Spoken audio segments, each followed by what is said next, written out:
अस्सलाम वालेकुम dear students. आज हम थ्री इंपॉर्टेंट टॉपिक्स वो पढ़ेंगे। Force, linear momentum and impulse. यहाँ पर जो फोर्स और लीनियर मोमेंटम है ये तो क्लास 9 में भी है और फर्स्ट में भी है।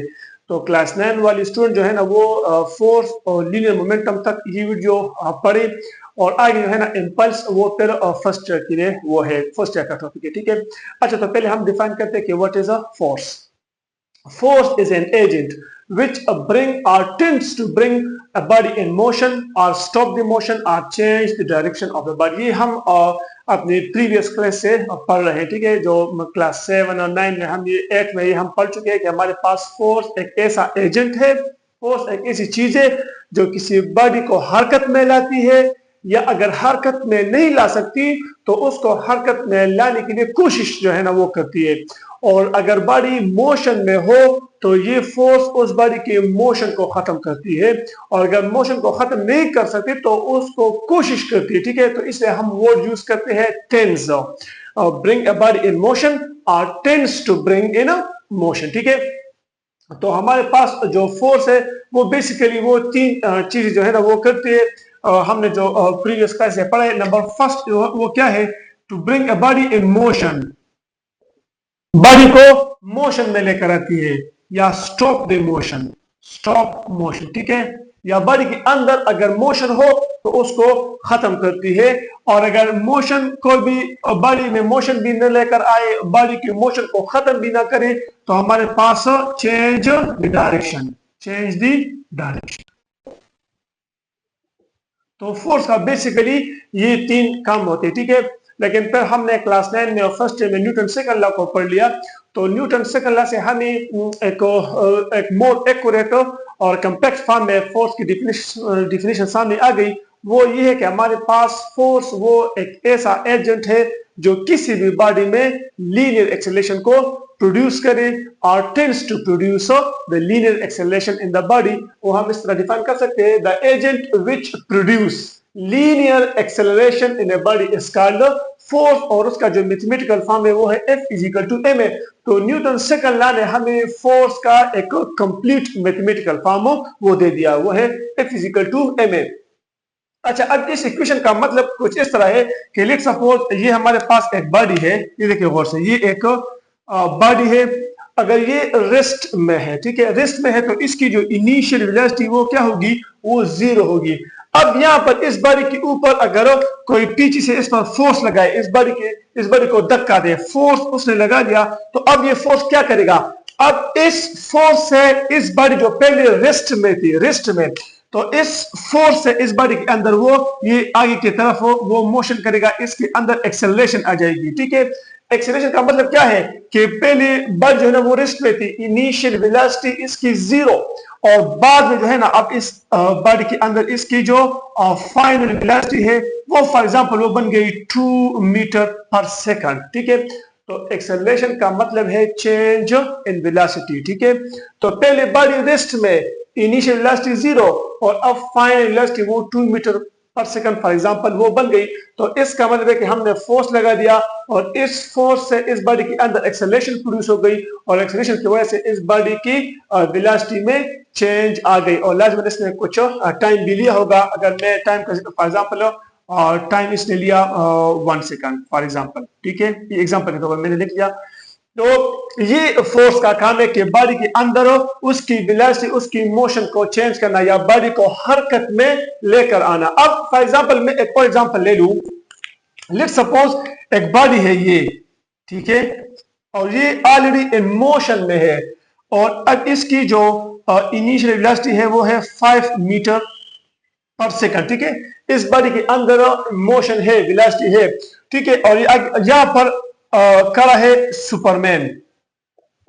ठीक है, वो इस बॉडी के सामने खड़ा है, इस गाड़ी के सामने खड़ा है। तो ये बॉडी यहां पर जाकर ये इस पर सुपरमैन इसके ऊपर वो फोर्स लगाता है।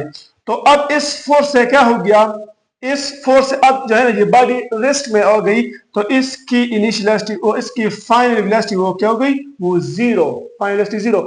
तो यहाँ पर फोर्स ने क्या काम किया, यहाँ पर फोर्स ने बॉडी के मोशन को खत्म कर दिया। ठीक है, तो ये तो आपके दो एग्जाम्पल हो गए कि बॉडी को हरकत में लेकर आना या बॉडी की मोशन को खत्म करना। अब तीसरा जो कैसे हुआ कि अगर आप गाड़ी में बैठे हो, ठीक है, गाड़ी आगे की तरफ जा रही है और अचानक से मोड़ आ गई, तो अब आप जो फोर्स लगाते तो आपका जो फोर्स, क्योंकि आपने गाड़ी को यू टर्न लेकर आनी है या आपने गाड़ी को टर्न करना है, ठीक है, तो उस केस में आप जो है ना गाड़ी को रोकते हैं, न आपकी जो फोर्स है वो ना गाड़ी को एक्सेलरेट करती है, बल्कि आप सिंपल स्टीयरिंग को घुमाते हो तो आपने फोर्स लगा लिया है, लेकिन यहाँ पर आपका जो फोर्स है वो उस बॉडी को रोटेशन में लेकर आती है, मतलब उसकी डायरेक्शन को चेंज करती है। तो हमारे पास जो फोर्स है वो या तो बॉडी को हरकत में लेकर आएगी या बॉडी की हरकत को खत्म करेगी या उस बॉडी के डायरेक्शन को चेंज करेगी, या अगर ये तीनों नहीं कर सकता तो टेंस टू, तो कोशिश करेंगे, ठीक है। तो ये था आपका फोर्स। हमारे पास फोर्स क्या है? फोर्स हमारे पास वेक्टर क्वांटिटी है, ठीक है। फोर्स क्या है? It is a vector quantity, ठीक है, ये समझ लिया। फोर्स हमारे पास वेक्टर है, मतलब इसके साथ एक प्रॉपर डायरेक्शन भी है, और इसके डायरेक्शन, इसकी एक्सेलरेशन से हम मालूम करेंगे बॉडी के जिस तरफ एक्सेलरेशन होगी उसी डायरेक्शन में फोर्स की भी डायरेक्शन होगी। एक्सेलरेशन की डायरेक्शन वो हमें फोर्स के डायरेक्शन वो देती है, ठीक है। तो हमारे पास फोर्स वेक्टर क्वांटिटी है और फोर्स की जो यूनिट है, ठीक है, वो क्या है? वो है Newton. Its unit is Newton, ठीक है। हम इसको कैपिटल एन से रिप्रेजेंट करते हैं। तो ये था हमारा फोर्स, ठीक है। अच्छा, अब आते हैं लीनियर मोमेंटम की तरफ। तो what is a linear momentum या व्हाट इज मोमेंटम? तो बॉडी के अंदर जितना मोशन है, जितनी हरकत है, उस हरकत को हम कहते हैं मोमेंटम। मैंने लिखा है the quantity of motion in a body is called linear momentum. For example यहाँ पर मैं खड़ा हूं, तो अगर मैं खड़ा हूं तो अब मेरा मोमेंटम क्या है? वो जीरो है, क्योंकि मैं तो रेस्ट में हूं, मेरा जो है ना वो मोशन में, मैं मोशन में हूं ही नहीं, तो इसलिए मेरा मोमेंटम क्या है? वो जीरो है। अब फॉर एग्जांपल मैंने आराम से वो मोशन शुरू किया, तो अब मेरा जो मोमेंटम, अब मुझ में मोमेंटम है लेकिन वो कम है, मेरा मोमेंटम कम है, लेकिन अगर मैं तेजी के साथ जाऊं, तेजी के साथ, तो मेरा मोमेंटम वो बढ़ गया। तो मतलब ये है कि हमारे पास किसी बॉडी के अंदर जितना मोशन होगा उस मोशन को हम कहते हैं कि हमारे पास ये इसका इतना मोमेंटम है। अगर बॉडी रेस्ट में है तो उसमें चूंकि हरकत ही नहीं है, उसमें मोशन नहीं है, तो उसके अंदर मोमेंटम वो जीरो है, ठीक है। तो मोमेंटम का कनेक्शन दो चीजों से है, P इक्वल टू mv। देखिए अब यहाँ पर आप गौर से देखें, यहाँ पर हमारे पास दो कंडीशंस है मोमेंटम। अगर एक को मैं कांस्टेंट लेता हूं, फॉर एग्जांपल मैंने मास को कांस्टेंट लिया, तो momentum is directly proportional to velocity. एक आपका ये कनेक्शन हो गया। Number second one is if the velocity is keep constant. अगर वेलोसिटी को मैं कांस्टेंट रखता हूं तो फिर momentum is directly proportional to mass, ठीक है। तो अब हमारे पास ये अब ये दो जो इक्वेशन आ गए, तो लेट्स सपोज अगर मैं एग्जांपल दूं आपको कि एक ही गाड़ी में आप बैठे हो, आप एक गाड़ी में बैठे हो, ठीक है, आपने उस गाड़ी को 20 मीटर पर सेकंड से उसको स्पीड दिया, ठीक है, और फिर आपने उसी गाड़ी, आप दोबारा बैठ गए उसी गाड़ी में और आपने अब 50 मीटर पर सेकंड की स्पीड से गाड़ी को मोशन दी। तो इस केस में गाड़ी की मास सेम है लेकिन वेलोसिटी डिफरेंट है। तो पहले तो जिसकी वेलोसिटी ज्यादा होगी वहां पर मोमेंटम वो ज्यादा होगी, ठीक है। तो मतलब ये कि अगर आपने मास को कांस्टेंट रखा तो फिर दो बॉडीज में से जिसकी वेलोसिटी ज्यादा होगी, स्पीड ज्यादा होगी, उसकी मोमेंटम ज्यादा होगी।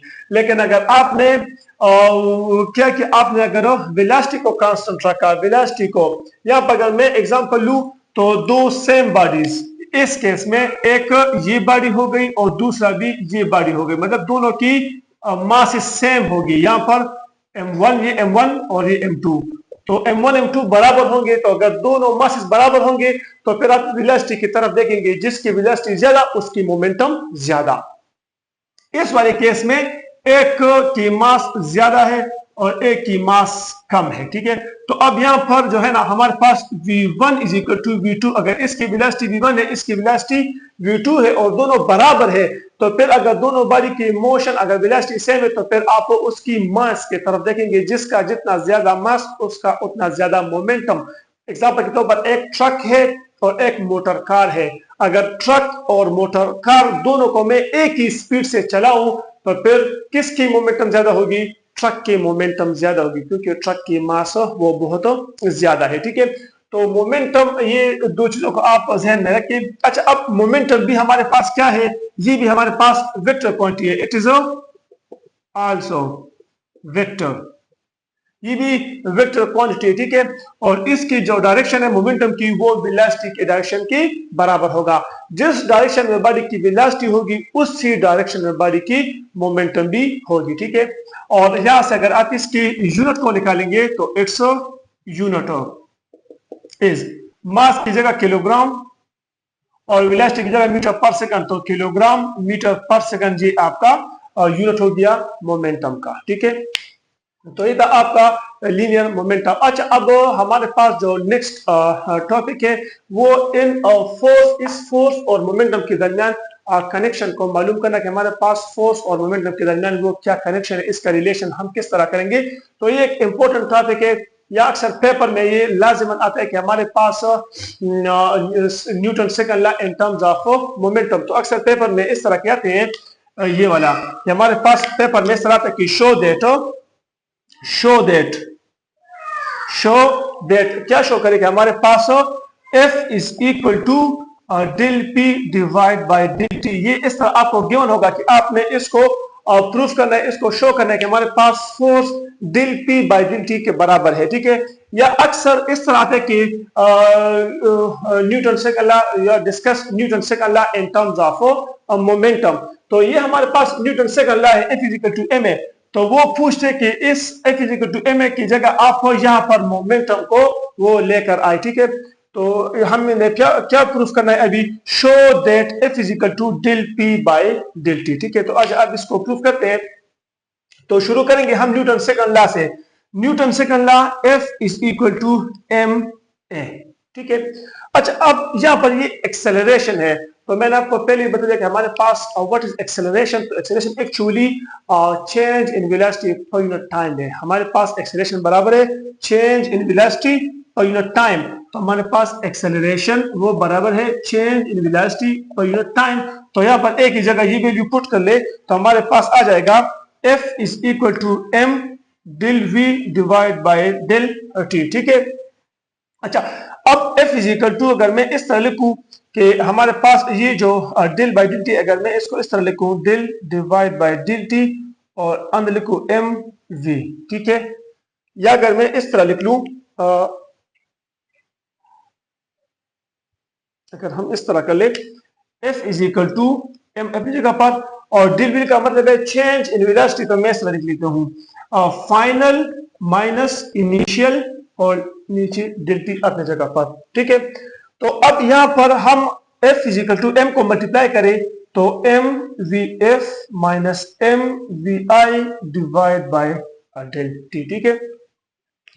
अच्छा, अब यहां पर आप देखिए हमारे पास जो एम वी किस चीज के बराबर है, P is equal to M V. तो एम वी हमारे पास बराबर है मोमेंटम की, ठीक है। तो अब मैं यहां पर लिख लेता हूं ताकि आपके आसान हो।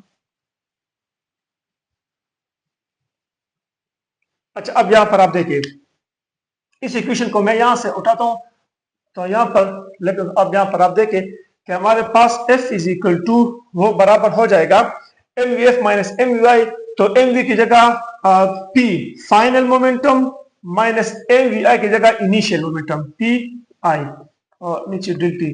अब फाइनल माइनस इनिशियल, तो ये बराबर हो जाएगा हमारे पास किस चीज की, कि हमारे पास फाइनल माइनस इनिशियल मोमेंटम बराबर है चेंज इन मोमेंटम की। तो F इज इक्वल टू हम लिख लेंगे del P divide by del T। अच्छा, अब ये आपके पास इक्वेशन आ गया कि हमारे पास फोर्स बराबर है rate of change of momentum. Momentum में जो चेंज आती है वो हमेशा बराबर होगी आपकी फोर्स की। ये एक बहुत ही इंटरेस्टिंग और इंपॉर्टेंट रिलेशन है। यहां से आप चेक करें, ये आपके पास चेंज इन मोमेंटम है, ऊपर जो है ना ये डेल पी, ये एक्चुअली चेंज इन मोमेंटम है, चेंज इन मोमेंटम। और नीचे जो डेल टी है ये टाइम ड्यूरेशन है कि कितने टाइम में आप इस चेंज को ला रहे, ठीक है, टाइम ड्यूरेशन। अच्छा, अब फॉर एग्जांपल एक बॉडी मोशन में है, ठीक है। आप सिंपल एग्जांपल ले कि आप गाड़ी में बैठे हो, ठीक है, और घर में बैठे हो आप नॉर्मली जो जा रहे हो। फॉर एग्जांपल अगर मैं इसी बॉडी को फॉर एग्जांपल के तौर पर मैं एक बॉडी को लेता हूं, ये एक बॉडी है, ठीक है। और इसकी जो स्पीड है, अगर मैं किलोमीटर पर आवर के हिसाब से लगाऊं ताकि आपको आसानी हो, इसकी जो इनिशियल वेलोसिटी है वो है फॉर एग्जांपल इसकी जो स्पीड है वो हो गई 100 किलोमीटर पर आवर और ये आगे की तरफ जा रही है। अब अचानक से आपको पता चल गया कि यहाँ पर तो है ना, यहाँ पर एक पत्थर, सड़क के ऊपर एक पत्थर पड़ा हुआ है और बहुत ही करीब आपको पता चल गया कि यहाँ पर एक बहुत बड़ा गड्ढा है या स्पीड ब्रेकर है या कोई, तो अब आपने गाड़ी को रोकना है शॉर्ट टाइम में, क्योंकि सामने आपके पास बड़ा गड्ढा है, तो आपने शॉर्ट टाइम में इस गाड़ी को रोकना है। तो मतलब ये हुआ कि अब इस गाड़ी की कुछ मास भी है और इसकी वेलोसिटी बहुत ज्यादा है, तो इसके मोमेंटम जो है ना वो बहुत बड़ा है। तो इसी मोमेंटम को अब आपने चेंज करना है, मतलब पहले इसमें मोमेंटम बहुत ज्यादा है, अब आपने गाड़ी को रोकना है, तो मोमेंटम को जीरो तक लेकर आनी है, मतलब इतना बड़ा चेंज लेकर आना है। तो इस केस में अगर आप चेंज इन मोमेंटम लेकर आना चाहते हो तो आपके पास दो कंडीशन है कि कितने टाइम में, स्मॉल टाइम में या ज्यादा टाइम में।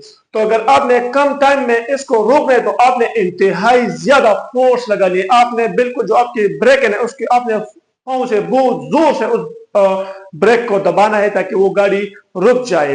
तो अगर आपने शॉर्ट टाइम में, कम टाइम में आपने बॉडी के मोमेंटम को चेंज करना है तो आप इंतहाई ज्यादा फोर्स लगाओगे, या वो अगर वो बॉडी है, अगर उस बॉडी की मोमेंटम को आप वो मोमेंटम चेंज कर दिया बहुत शॉर्ट टाइम में, तो वो बॉडी आपके ऊपर बहुत ज्यादा वो फोर्स वो फिर लगाएगी। ठीक है। तो दूसरा जो केस है, अगर आप जो है ना बॉडी अब आपके पास टाइम ज्यादा है, फॉर एग्जांपल मुझे पता चल गया कि आगे जो है ना बहुत आगे वो स्पीड ब्रेकर है, तो अब मैं आराम से, क्योंकि मेरे पास टाइम ज्यादा है, तो मैं आराम से ब्रेक को अप्लाई करूंगा, ब्रेक को दबाऊंगा, तो गाड़ी आराम से उस मोमेंटम में चेंज आएगी और वो आराम से, मतलब small amount of force required होगा उस बॉडी को रोकने के लिए। तो इस इक्वेशन का मतलब ये है, इस इक्वेशन का, कि अगर आपने सेम अमाउंट ऑफ चेंज लेकर आनी है गाड़ी के अंदर या बॉडी के अंदर, तो यहाँ पर आपका जो कनेक्शन है वो है force is inversely related to duration of time. तो जितना कम टाइम में आप मोमेंटम में चेंज लाओगे उतना आपके ऊपर जो है ना वो, या आपके ऊपर या आप उस गाड़ी के ऊपर बहुत ज्यादा वो फोर्स लगाओगे। अगर आपके पास टाइम ज्यादा है तो फिर आप स्मॉल अमाउंट ऑफ फोर्स लगाओगे। अच्छा, अब यहाँ पर आप देखें कि एक्सीडेंट में जब खुदा न खास्ता किसी एक्सीडेंट हो जाए तो वहां पर वो बंदी क्यों जख्मी हो जाती है, क्योंकि एक्सीडेंट में भी बॉडी रुक जाती है और अगर आप नॉर्मली ब्रेक अप्लाई करते हो तो भी आपकी गाड़ी रुक जाती है। तो अगर आप खुद गाड़ी को रोकते हो आराम से तो वहां पर आप जख्मी नहीं होते, लेकिन जब गाड़ी की एक्सीडेंट हो जाए तो वहां पर आप जख्मी होते हो। तो इसका वजह ये है, मेन रीजन इसका ये कि एक केस में आपने ज्यादा टाइम लिया बॉडी को रोकने में, तो उस केस में बहुत स्मॉल अमाउंट ऑफ फोर्स वो लग गया। लेकिन दूसरे के केस में, एक्सीडेंट के केस में, वो गाड़ी अचानक से रुक गई या उसकी मोमेंटम में अचानक से बहुत ज्यादा चेंज आ गई शॉर्ट इंटरवल ऑफ टाइम में, तो इसलिए वहां पर बहुत ज्यादा जो है वो फोर्स लग जाती है। तो इसकी ये एक एग्जांपल है। दूसरा एग्जांपल इसका ये है, force is inversely proportional to time. इसका सेकंड एग्जांपल ये कि जब भी फील्ड जो है ना वो बॉल को कैच करता है, हार्ड बॉल को, तो बॉल जब हवा में ऊपर और उसके हाथ की तरफ आते तो वो जब उसको खींचता है, फॉर एग्जांपल ये एक बॉल है, एग्जांपल ले ले, तो अब इस तरह एक ये उसने खींच लिया, इस तरह उसने खींच लिया, और एक ये कि बॉल इस तरह, तो अपने हाथ को नीचे की तरफ लेकर आते हैं, इस तरह नीचे। तो ये बॉल के साथ अपने हाथ को नीचे क्यों लेकर आता है, इसका मेन रीजन ये है कि बॉल जब हवा में होता है तो ये हार्ड बॉल, इसकी मास भी ज्यादा होती है, और यूं चूंकि उसने शॉट मार दिया बैट्समैन ने तो ये ऊपर, बहुत ऊपर होता है, तो जब ये नीचे आ रहा होता है तो इसकी स्पीड जो है ना वो बढ़ती रहती है, बढ़ती है। तो जब ये आपके हाथ तक पहुंचे तो इसकी स्पीड भी बहुत ज्यादा होती है और इसकी मास भी ज्यादा है, तो उस बॉल के अंदर मोमेंटम जो है ना वो बहुत ज्यादा है। अब आप क्या करते हो, उस बॉल को रोकते हो तो मोमेंटम बहुत ज्यादा, यहाँ पर आप उसको रोकते हो मतलब उसकी मोमेंटम को बिल्कुल जीरो की तरफ लेकर आते हो, तो उस केस में आपके पास दो ऑप्शन है, या तो आप उसको इमीडिएटली रोकोगे विदाउट टाइम या with short interval of time, या आप अपने लिए कुछ टाइम को बढ़ाओगे। तो पहला ये केस है कि अगर बॉल सीधा आ गया और आपने अपने हाथ को इस तरह पकड़ोगे और बॉल सीधा आते आपके हाथ को इस तरह हिट करता है, तो इस केस में वो बॉल आपके हाथ को जख्मी कर सकता है, क्योंकि उस बॉल के अंदर मोमेंटम ज्यादा है और आपने उसको टाइम नहीं दिया, तो वो बॉल आपके हाथ को जख्मी कर देगा। और दूसरा जो केस है वो है कि बॉल इस तरह आ गया उसने जैसे आपके हाथ को टच किया तो टच करने के साथ आपने अपने हाथ को पीछे लेकर गई, तो जैसे आप अपने हाथ बाल को टच किया और आपने हाथ पीछे लेकर गई, तो इस केस में थोड़ा सा टाइम जो है ना वो लग गया। तो मैंने आपको पहले बताया कि जब मोमेंटम को चेंज करने में आप थोड़ा सा टाइम लगाते हो तो फिर आपके ऊपर फोर्स वो कम लगेगा। तो इस केस में आप सेफली बाल को कैच भी कर सकते हो और आपका हाथ जो है ना वो भी जख्मी नहीं होगा। तो इस इक्वेशन की मदद से ये सारे जो है ना वो जब कैच फील्ड वगैरह कैच लेते तो वो इस इक्वेशन को फॉलो करते हैं कि आप जितना ज्यादा टाइम दोगे तो उतना आपके ऊपर वो कम फोर्स वो लगेगा। तो ये तो कनेक्शन था हमारे पास फोर्स और लीनियर मोमेंटम के दरमियान, ये कनेक्शन था कि हमारे पास Newton second law in terms of momentum ये कहता है कि the rate of change in momentum is equal to applied force. ठीक है, तो यहां तक तो ये 9th क्लास के लिए था। ठीक है, अब इससे आगे जाते हैं हम इंपल्स की तरफ। ठीक है, तो हमारे पास ये फर्स्ट टॉपिक वो शुरू होगा इम्पल्स। तो व्हाट इज इम्पल्स? तो देखिए हमारे पास जो है ना मैंने आपको पहले बता दिया कि हमारे पास दो कंडीशंस है किसी गाड़ी को रोकने के लिए। एक ये कि गाड़ी जा रही, आप आराम से ब्रेक मारते हो और गाड़ी आहिस्ता आहिस्ता उसकी मोमेंटम में चेंज आ रही है, लेकिन आहिस्ता आहिस्ता से और गाड़ी आखिर में रुक जाती है। तो एक ये वाला केस है। दूसरा ये केस है कि गाड़ी जा रही है और अचानक से वो दीवार से टकराती है। ठीक है, तो जब वो दीवार से टकरा गई तो दोनों केस में मोमेंटम पहले ज्यादा और एंड में मोमेंटम जीरो, दोनों के केस में। लेकिन एक केस में बहुत ज्यादा टाइम लग गया और दूसरे केस में इमीडिएट हो गया, विद इंस्टेंट ऑफ टाइम, और अचानक से एक्सीडेंट हो गया। तो एक वाला जो है ना वो हम सिंपल फोर्स की कैटेगरी में लेकर आते हैं कि हमारे पास ये change in momentum with respect to some time this is equal to force. लेकिन दूसरे के केस में अचानक से इतना बहुत ज्यादा चेंज आ गया शॉर्ट इंटरवल ऑफ टाइम में, तो इसको हम फिर कैटेगराइज करते हैं इम्पल्स के फिनोमेना में। तो अगर जब भी आपके पास, सिंपल सी बात है, अगर आपके पास मोमेंटम में चेंज आ रहा है, ठीक है, लेकिन वो टाइम भी ले रहा है, तो उस केस में हम इसको फोर्स कंसिडर करेंगे कि ये हमारे पास ये फोर्स है। ठीक है, लेकिन अगर आपके पास मोमेंटम में चेंज आ गया और वो इतना क्विक आ गया कि आप टाइम को मेजर ही नहीं कर सके, तो इस केस में हम इसको कहते हैं इम्पल्सो फिनोमिना। ठीक है, तो इसका हम इस तरह कि the sudden change in momentum is called impulse. के हमारे पास अगर मोमेंटम में अचानक सी चेंज आ जाए तो इसको हम कहते हैं इम्पल्स। इसका ग्राफ कुछ इस तरह है, अगर आप ग्राफ की तरफ जाएं तो ये वाला इसका कुछ ग्राफ इस तरह है। अगर हम इसको फोर्स कंसिडर कर लें और नीचे हमारे पास टाइम एक्सिस है, तो हम इसको इस तरह लिखते हैं कि हमारे पास इस तरह ये वाला। तो यहां से यहां ये आपका हो गया T1, ये आपका हो गया T2। ठीक है, इतनी ड्यूरेशन में। और यहां पर जो इम्पल्स, जो यहां पर जो अचानक सी वो चेंज आ गई, तो इम्पल्स की फिनोमिना आपके पास फोर्स एक खास पॉइंट पर इंतहाई जो है ना वो बहुत पीक पर बढ़ जाती है। तो इम्पल्स के केस में हमेशा, इम्पल्स के केस में हमेशा इंतहाई ज्यादा फोर्स हो वो लगेगी, या आप उसके ऊपर लगाओगे या वो बॉडी आपके ऊपर लगाएगी, लेकिन वहां पर इंतहाई ज्यादा जो है ना वो फोर्स वो लगेगी। ठीक है, तो हमारे पास जो इम्पल्स का जो इक्वेशन है वो है जे, ये जे से रिप्रेजेंट होता है इम्पल्स। तो J is equal to F into D. यहाँ पर हम एवरेज फोर्स को कंसिडर करते हैं। एवरेज का मतलब है कि हमारे पास फोर्स पहले जीरो और अचानक से फोर्स वो मैक्सिमम को चली जाती है, तो इस केस में हम फिर एवरेज फोर्स वो लेते हैं। ठीक है, अच्छा अब जो ये वाला केस है, ये वाला केस, यहाँ पर फोर्स की अपनी कैरेक्टरिस्टिक है, यहाँ पर जो फोर्स है इसकी अपनी कैरेक्टरिस्टिक है। तो आप ध्यान में रखें कि हमारे पास जो इम्पल्स की जो फोर्स है ये इंतहाई शॉर्ट टाइम में लगेगा, शॉर्ट टाइम में। ठीक है, इसकी जो कैरेक्टरिस्टिक है नंबर फर्स्ट है कि ये वाला जो फोर्स है या इस केस में ये शॉर्ट टाइम में लगेगा, शॉर्ट टाइम। ठीक है, नंबर सेकंड इसकी जो कि आप ये इंतहाई ह्यूज अमाउंट होगा, ह्यूज अमाउंट, ये बहुत ज्यादा फोर्स होगा, बहुत ही ज्यादा। नंबर थर्ड क्या है कि आप इसको इंस्टेंटेनियसली मेजर्ड नहीं कर सकते।